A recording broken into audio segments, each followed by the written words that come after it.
Assalamualaikum warahmatullahi wabarakatuh. Kami dari kelompok 3 akan membahas mengenai penawaran tenaga kerja.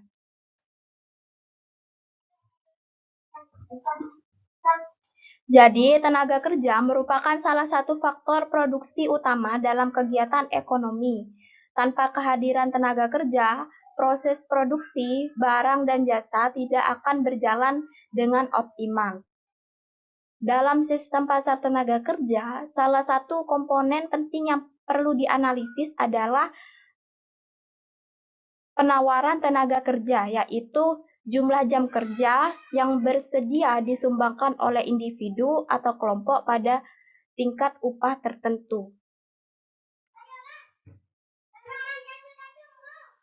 Sebelum saya melanjutkan, kami membuka forum diskusi di kolom komentar.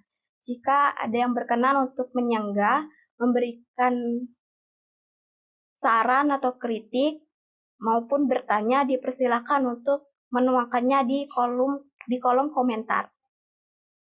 Baik, selanjutnya. Di sini saya tidak sendirian.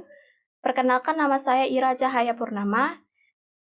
Dan selanjutnya ada saudara Ivan Dwi Febrian, lalu saudari Naafila Indana Zulfa, dan saudari Komaria Nanda Ramadhani.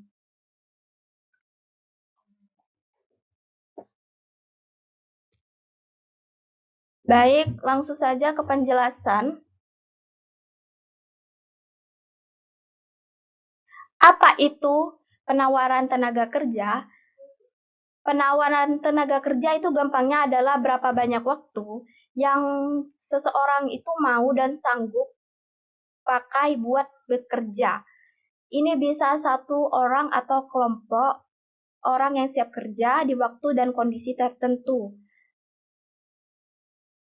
Jadi orang bakal bagi waktunya antara kerja buat dapat penghasilan dan santai yang bisa disebut dengan waktu luang. Biasanya, kalau gaji makin tinggi, orang makin semangat buat kerja. Tapi ini tidak selalu begitu. Kadang kalau gaji sudah cukup besar, orang malah memilih buat ngurangin jam kerja dan lebih banyak nikmatin hidup. Nah, ini disebut dengan efek substitusi dan efek pendapatan. Intinya orang bisa milih kerja lebih santai atau lebih giat, itu tergantung situasi. Selanjutnya, apa saja faktor yang mempengaruhi ya? Faktor penentu. Apa aja sih yang mempengaruhi orang mau bekerja? Yang pertama itu ada tingkat upah. Ini yang paling berpengaruh, karena semakin tinggi gajinya, makin besar juga kemungkinan orang mau kerja lebih lama. Logikanya, gaji tinggi, ya semakin giat untuk bekerja, karena gajinya tinggi. Nah, selanjutnya, pilihan antara waktu kerja dan waktu santai. Setiap orang itu punya prioritas berbeda-beda. Ada yang lebih milih kerja terus, ada juga yang lebih menghargai waktu santainya. Jadi mereka bakal pilih yang bikin mereka paling puas dan nyaman. Selanjutnya ada tanggungan dan kebutuhan ekonomi. Kalau orang banyak tanggungan, seperti cicilan, atau mereka sudah punya keluarga, nah mereka butuh duit lebih, biasanya mereka kan bakal kerja lebih keras, bisa jadi ambil kerjaan tambahan juga. Selanjutnya ada faktor pendidikan dan skill. Orang yang pendidikannya tinggi atau punya keahlian khusus biasanya punya lebih banyak pilihan kerja, mereka juga lebih fleksibel milih kerjaan yang cocok. Next, budaya dan lingkungan sosial. Biasanya ada norma sosial ya, dan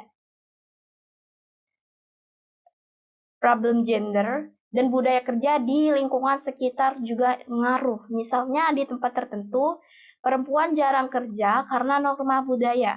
Jadi ini bisa mengurangi jumlah orang yang masuk pasar kerja. Selanjutnya ada faktor kesehatan dan umur. Orang yang masih muda dan sehat jelas punya tenaga lebih, jadi bisa kerja lebih lama dan lebih produktif dibanding yang sudah tua atau punya masalah kesehatan. Selanjutnya, ada aturan dan kebijakan pemerintah. Aturan kayak pajak, pensiun, bantuan sosial, sampai gaji minimum juga bisa bikin orang terdorong buat kerja atau malah memilih nggak kerja. Di sini saya akan menjelaskan tentang bab 3, yaitu tentang alokasi waktu dalam penawaran tenaga kerja. Di sini ada dua. Yang pertama itu ada tiga. Yang pertama itu ada konsep alokasi waktu antara kerja dan waktu luang. Dalam ekonomi tenaga kerja ini, alokasi waktu itu mengacu pada bagaimana individu itu membagi waktunya antara bekerja yang menghasilkan pendapatan atau yang tidak bekerja, yang bisa dibilang itu dengan waktu luang.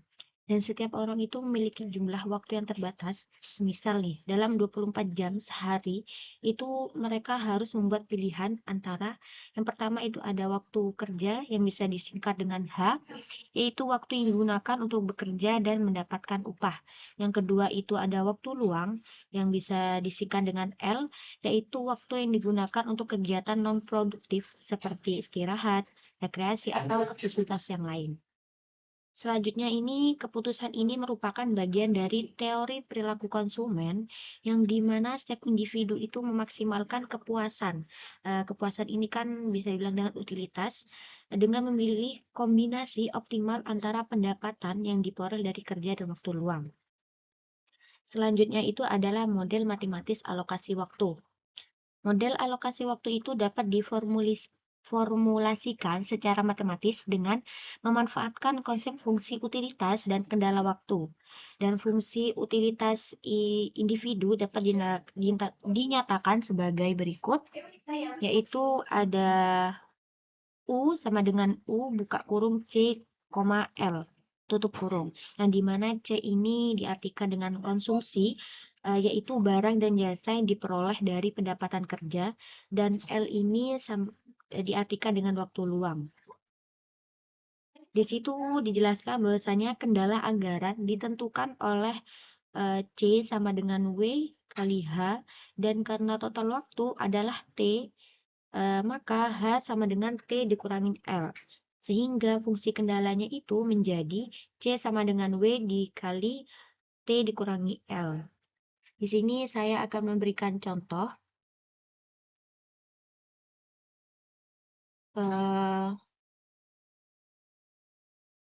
Di sini ada rumus yang sederhana, sama dengan yang dijelaskan tadi.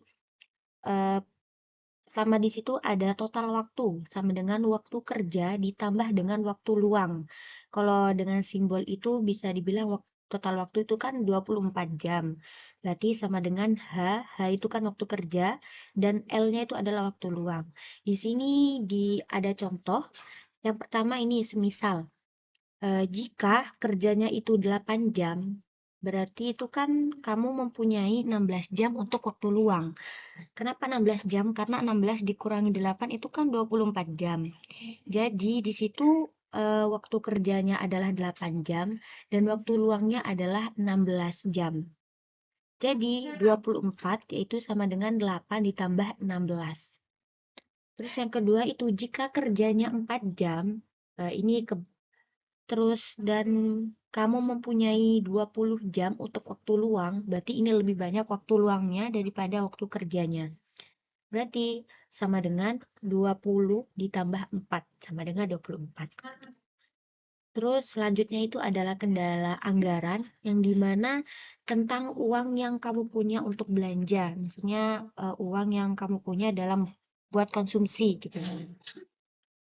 Misalnya pendapatan dari kerja ini, misalnya kayak jumlah jam yang kamu bekerja itu dikalikan dengan upah per jamnya kamu. Upah per jam ini kan disikat dengan W. Kalau misalnya bekerjanya itu kan H. Jadi di sini ada contoh. Yang pertama itu jika upahnya kamu itu 50.000 per jam, berarti per jamnya itu jika seorang bekerja per jamnya itu mendapat 50.000. Jika misalnya kerjanya 8 jam, otomatis kan 50 dikali 8, berarti 50.000 ini dikali 8 sama dengan 400.000. Berarti jika kerjanya 8 jam, berarti kamu itu akan dapat 400.000 dari kerjanya. Karena dapat dari 50 dikali 8. Gitu. Terus yang kedua ini pendapatan lain-lain. Bisa disekat dengan V, yang dimana pendapatan lain-lain itu misalnya dapat dari kayak gak kerja, misalnya dapat dari uang saku orang tua atau tunjangan atau yang lain gitu. Di sini ada rumusnya. Yang pertama itu uang untuk belanja konsumsi sama dengan yaitu upah per jamnya dikali dengan waktu kerja, terus ditambah dengan pendapatan lain-lain. Bisa disingkat maksudnya dengan pakai simbol C sama dengan WH ditambah dengan V. Nah, contohnya di sini kan tadi sudah di atas jelaskan kalau upahnya itu kan 50.000 per jam. Di sini ada tambahan pendapatan lain-lain, misalnya dapat 100.000 dari misalnya dari uang saku orang tuanya gitu. Jadi, contohnya di sini pertama, misalnya jika kamu tuh kerjanya 8 jam, berarti ini kalau kerja itu kan singkatannya dengan H ya. Jadi H itu kan waktu yang dialokasikan untuk bekerja, untuk menghasilkan pendapatan. Berarti jika hanya itu 8, berarti di sini dicari C sama dengan 50.000 dikali 8. 50.000 ini kan upah. Nah, terus ditambah 100.000. 100.000 ini dapat dari pendapatan lain-lain. Berarti ini kan 50.000 dikali 8 dapat 400.000. Berarti 400.000 ditambah 100.000 sama dengan 500.000. Berarti kamu ini punya 500.000 untuk belanja. Gitu. Lumayan banyak berarti ya 500.000 untuk belanjanya. Terus yang kedua, seumpama jika kerjanya hanya 4 jam, berarti lebih sebentar daripada yang 8 jam tadi. Berarti kita cari C sama dengan 50.000 dikali 4 ditambah 100.000. Ini sama ya, 50.000 ini dapat dari upah, terus 4-nya ini kan dari 4 jamnya, dan 100.000 ini dapat dari pendapatan lain-lain. Berarti 50.000 dikali 4 ini kan 200.000, berarti tambah 100 sama dengan 300.000. Berarti kamu punya 300.000 untuk belanja, dan ini lebih sedikit daripada yang jika kerjanya itu 8 jam. Nah, dan di sini itu dapat disimpulkan bahwa jika ingin lebih banyak uang, misalnya maksudnya itu lebih banyak uang kayak intinya kayak pingin fokus kepada kekayaannya, itu tuh maka harus lebih banyak atau lebih lama untuk bekerjanya dan lebih sedikit pada waktu luangnya. Berarti kalau misalnya kita ingin banyak uangnya untuk belanja, kayak ingin untuk ya belanja untuk konsumsi lain-lain, maka harus lebih banyak bekerjanya dan waktu luangnya itu lebih sedikit atau lebih sebentar.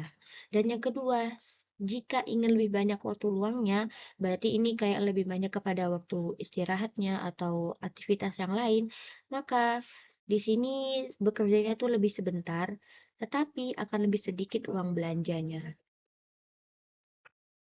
Selanjutnya di sini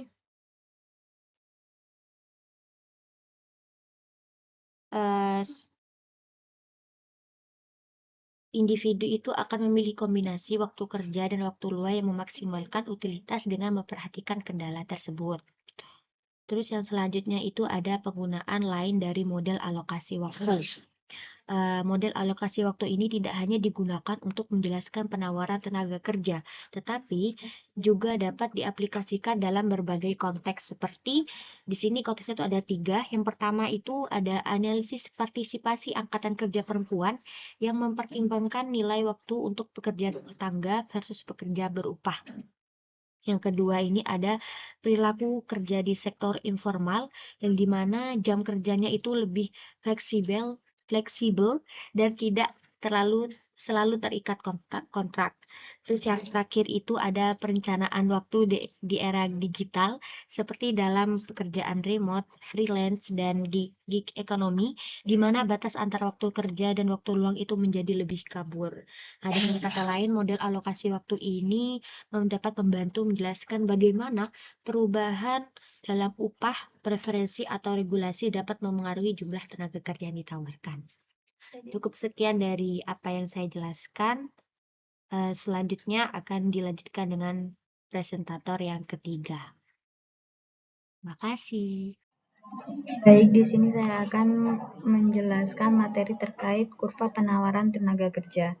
Kurva penawaran tenaga kerja individual merupakan menggambarkan hubungan antara tingkat upah dan jumlah jam kerja yang bersedia ditawarkan oleh satu orang pekerja.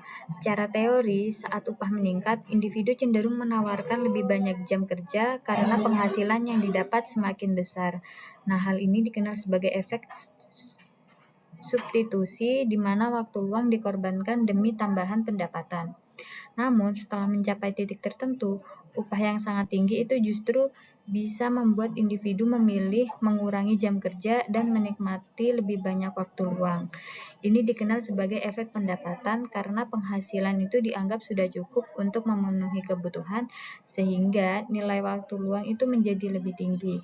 Maka, kurva penawaran tenaga kerja individual itu bisa berbentuk seperti huruf bengkok ke belakang. Nah, contohnya ketika upah naik dari 20.000 ke 30.000 per jam, seseorang itu mungkin menambah jam kerja dari 6 jam ke 8 jam. Tapi jika upah naik lagi menjadi 100.000 per jam, mungkin ia hanya mau bekerja 5 jam karena pendapatannya ia rasa itu sudah cukup dan ingin lebih banyak dan memilih untuk lebih banyak waktu santainya. Bisa dilihat kurva paling atas itu.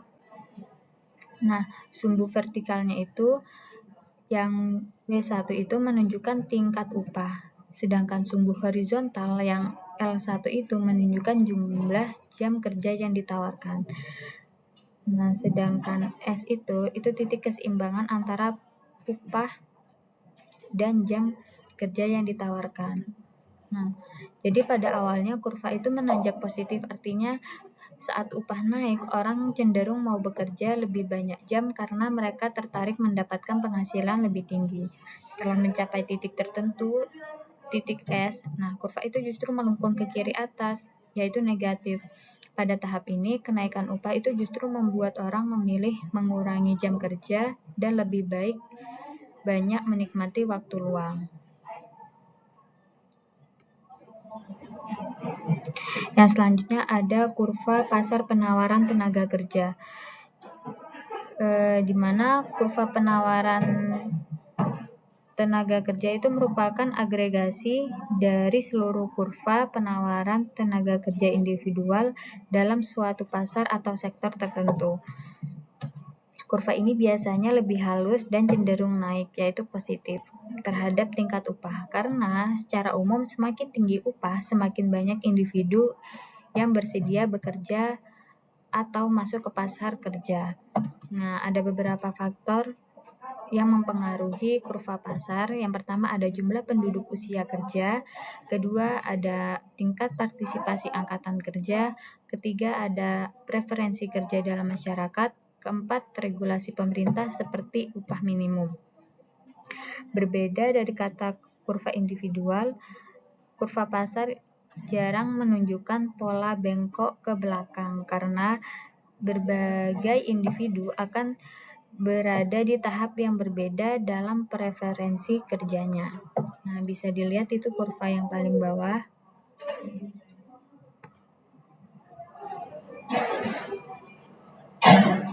Sumbu vertikal itu yang W itu menunjukkan tingkat upah, sedangkan yang horizontal yang L itu menunjukkan jumlah tenaga kerja yang ditawarkan dan diminta. Nah, ada dua garis utama. Yang pertama itu dari kiri atas ke kanan bawah. Nah, itu adalah kurva permintaan tenaga kerja yang artinya semakin tinggi upah, semakin sedikit perusahaan yang mau memperkerjakan tenaga kerja. Yang kedua, ada dari kiri bawah ke kanan atas. Nah, kurva itu menunjukkan penawaran tenaga kerja yang artinya semakin tinggi upah, semakin banyak orang yang mau bekerja. Nah, titik keseimbangannya itu ada di W1L2 di tengah-tengah itu ya. Selanjutnya ada perubahan kurva akibat faktor eksternal. Kurva penawaran tenaga kerja dapat bergeser akibat beberapa faktor.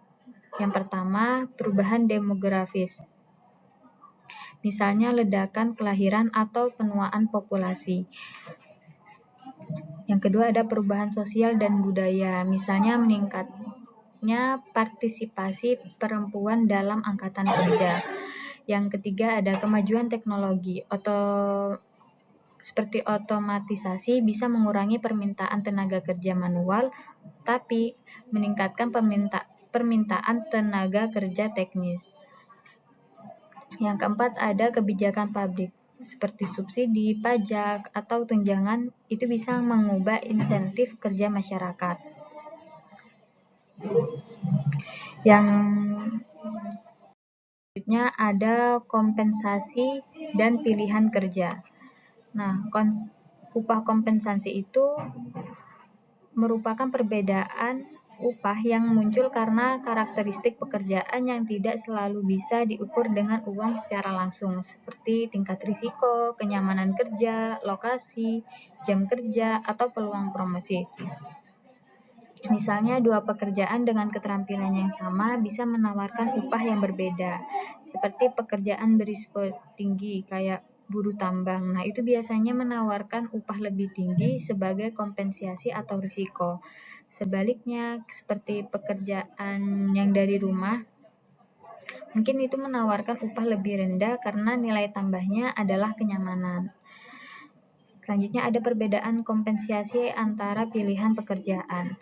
Ada beberapa faktor yang berkontribusi terhadap varians kompensasi upah. Yang pertama ada risiko kerja. Jadi semakin tinggi risiko cedera atau kematian, maka semakin besar kompensasi yang diharapkan. Kedua ada jam kerja tidak tertentu. Pekerjaan dengan waktu lembur atau shift malam biasanya diberi insentif lebih tinggi. Yang ketiga ada lokasi geografis. Nah, jadi jika tempat kerjanya itu di daerah terpencil atau dengan biaya hidup tinggi, biasanya menawarkan upah lebih besar. Yang keempat ada stres dan tekanan kerja. Jadi semakin tinggi tekanan mental atau tanggung jawab, maka semakin tinggi pula kompensasinya. Yang kelima ada fasilitas non-upah, seperti asuransi kesehatan, tunjangan transportasi, cuti, atau fleksibilitas jam kerja juga merupakan bentuk kompensasi yang dapat mempengaruhi pilihan pekerjaan.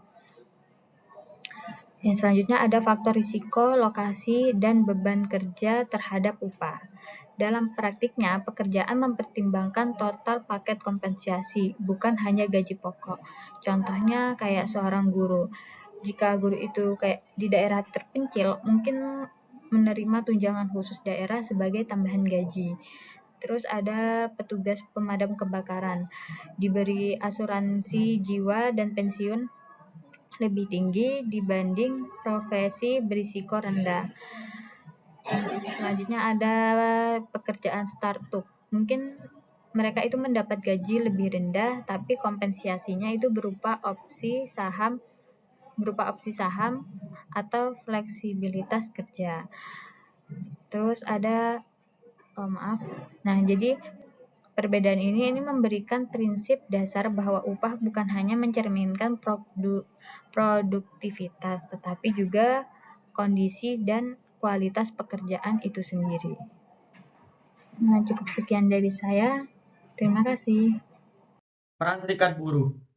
Serikat Buruh adalah organisasi yang dibentuk oleh dan untuk pekerja dengan tujuan utama memperjuangkan kepentingan bersama di bidang ketenagakerjaan seperti upah, jam kerja, jaminan sosial dan kondisi kerja. Fungsi utama serikat buruh antara lain yaitu yang pertama melindungi hak-hak pekerja, yang kedua menegosiasikan perjanjian kerja bersama atau PKB, yang ketiga mengadvokasi kebijakan ketenagakerjaan yang adil, dan yang keempat memberi bantuan hukum dan pendampingan kepada anggota. Serikat buruh juga memiliki kekuatan kolektif yang dapat menyeimbangkan posisi tawar pekerja terhadap pengusaha, terutama dalam pasar tenaga kerja yang tidak sempurna.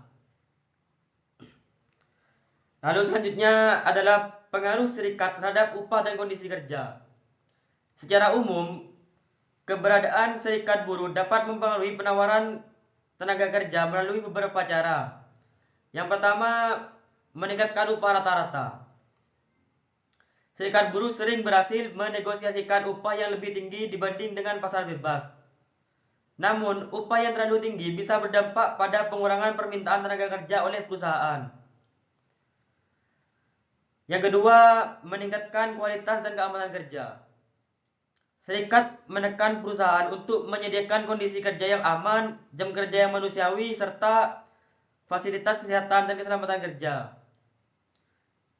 Yang ketiga, mengurangi perbedaan upah antar kelompok. Melalui negosiasi kolektif, serikat dapat mendorong pengupahan yang adil dan mengurangi diskriminasi terhadap kelompok tertentu.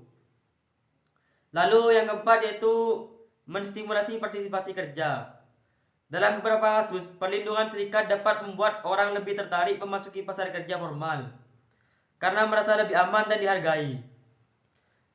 Namun, serikat juga bisa mempengaruhi efisiensi jika tuntutan mereka terlalu tinggi dan tidak sesuai dengan produktivitas. Oleh karena itu, keseimbangan antara perlindungan pekerja dan fleksibilitas perusahaan menjadi kunci penting. Sebagai contoh, di Indonesia, serikat buruh memainkan peran penting dalam perdebatan tentang Undang-Undang Cipta Kerja. Namun, serikat menolak karena khawatir hak pekerja akan dikurangi, terutama terkait sistem kontrak dan pesangon. Kesimpulan dari presentasi kelompok kami adalah penawaran tenaga kerja sama dengan hasil keputusan rasional pekerja. Dipengaruhi oleh banyak faktor, yaitu faktor ekonomi, sosial, dan psikologis. Serikat dan kompensasi memainkan peran penting.